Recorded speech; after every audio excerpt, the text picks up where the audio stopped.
Hi, from all of us here at Securities Training Corporation. We're going to continue our video blog series today with another question, this time from a completely different set of exams. Today, we're going to look at a concept that could show up on the Series 63, 65, or 66.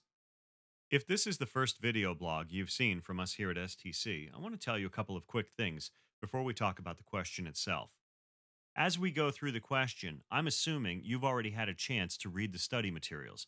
So if you haven't had a chance to read the book yet, make sure you do so before you start with the practice exams and definitely before you go to take the real thing.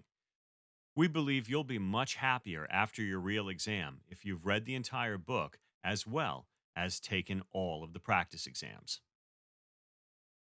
IA Incorporated is an investment advisor. BD Securities is a brokerage firm with offices down the hall. IA Incorporated and BD Securities have an agreement under which IA directs brokerage transactions to BD and receives a 15% rebate on the commissions that BD charges. This arrangement is a conflict of interest and an unethical business practice. B. Acceptable, provided BD is also registered as an investment advisor. C. Acceptable, provided IA discloses the arrangement to its clients in writing. And D. Acceptable, provided the arrangement is in writing and filed with the administrator. So let's look at that question again. It says IA Incorporated is an investment advisor. BD Securities is a brokerage firm right down the hall. IA Incorporated and BD Securities have an agreement. IA is directing brokerage transactions to BD and receives a 15% rebate on the commissions that BD charges. So, what we need to do is look at this question and say, what's the activity? And then we look at the four answers and we have to determine, is it acceptable or not? And if it is acceptable, why is it acceptable or when is it acceptable? So that's the first thing you do. You don't worry about what's the right answer yet. You figure out, what do I need to do with this question? You want to save yourself the trouble of trying to figure out the answers right away if you don't completely understand the question. This is a common occurrence on a regulatory exam.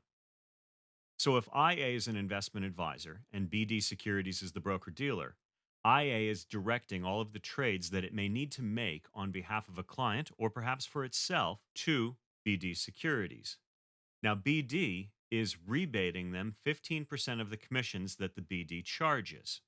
Okay, now this is a situation where the investment advisor is receiving some form of compensation. In other words, a rebate for the execution of the transactions. Now, the first question is it a conflict of interest? Potentially, yes. But is it unethical? Well, we're going to have to think about that.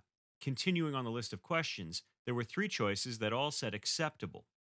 So before you even wonder why it might be acceptable, the first thing you want to do is say, is it a conflict of interest and unethical, which means you couldn't do it? Or is it acceptable for a particular reason? Now, this is where having read the book will come in handy.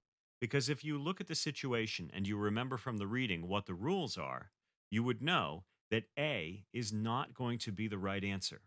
It is a conflict of interest potentially, but not necessarily, provided certain stipulations and rules are followed. Then in that case, it would not be unethical. So A would not be the right answer here, which means it's acceptable in some fashion. Why is it acceptable? Well, we've got three options here. Now, it could be acceptable because the broker dealer is also registered as an investment advisor, maybe. Or maybe it's acceptable because the IA discloses the arrangement to its clients in writing.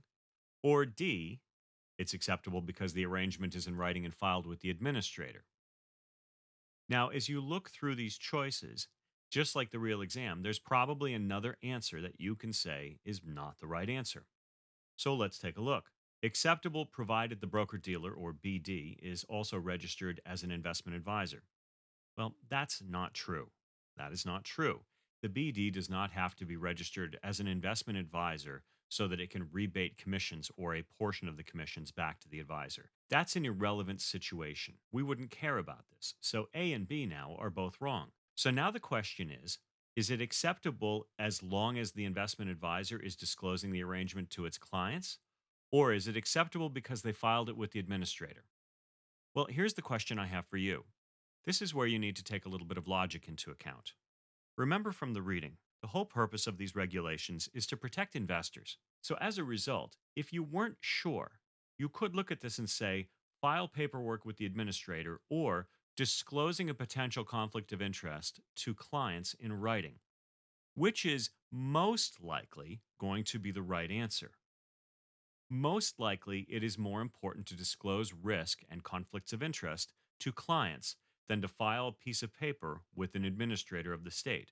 While that fact is not always the case, and another reason why you should read your book closely, in this case, it's most likely the right answer. So, with that in mind, let's click and let's see what happens. And sure enough, the right answer was in fact C.